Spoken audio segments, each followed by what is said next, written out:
తెలంగాణలో జూబ్లీహిల్స్ అసెంబ్లీ నియోజకవర్గ ఉప ఎన్నికకు సంబంధించి ప్రచారం వేడెక్కుతుంది.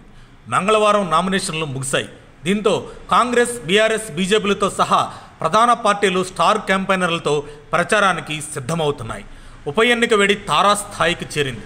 మంగళవారం చివరి రోజు 117 మంది అభ్యర్థులు 194 నామినేషన్లు దాఖలు చేశారు. మొత్తం 211 మంది 321 నామినేషన్లు వేశారు. రిటర్నింగ్ అధికారి కార్యాలయంలో బుధవారం నుంచి పరిశీలనలు జరుగుతాయి. 24వ తేదీ నామినేషన్ల ఉపసంహారం, నవంబర్ 9 వరకు ప్రచారం, 11న పోలింగు జరగనుంది.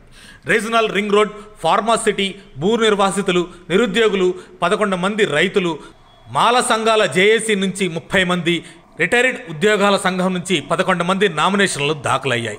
ప్రధాన పార్టీలకు ఇది ఆందోళన కలిగించింది. బుధవారం నుంచి స్టార్ క్యాంపెయినర్లతో ఇలాంటి ప్రచారం ప్రారంభం.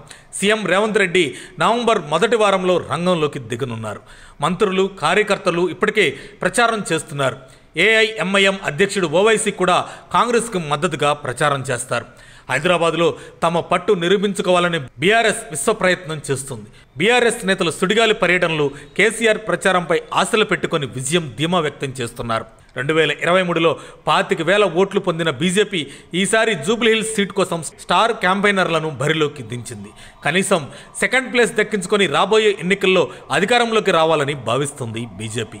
ఏది ఏమైనా జూబ్లీహిల్స్ నియోజకవర్గ ప్రజలు ఎవరికి పట్టం కడతారో అనేది మహా పాలిటిక్స్ లీడర్స్కు, రాజకీయ విశ్లేషకులకు అంతు చిక్కటం లేదు. భర్త చనిపోయి పుట్టెడు దుఃఖంలో ఉన్న మాగంటి సునీత గోపీనాథ్ను గెలిపిస్తారా, లేక అధికార కాంగ్రెస్ పార్టీ లీడర్ నవీన్ యాదవ్ని గెలిపిస్తారా, లేక ఎప్పటికైనా జూబ్లీహిల్స్ గడ్డ మీద బీజేపీ జెండా ఎగరయ్యాలి అని కాక మీదున్న కేంద్ర మంత్రి కిషన్ రెడ్డి అనుచరుడైన దీపక్ రెడ్డిని గెలిపిస్తారా అనేది రిజల్ట్ వచ్చేదాకా మనం వేచి చూడాల్సిందే. ఇలా 2 వారాల పాటు జూబ్లీహిల్స్లో మైకులు దద్దరిల్లున్నాయి. ప్రత్యర్థులను ఓడించేందుకు ప్రతి పార్టీ వ్యూహాలు రచిస్తోంది.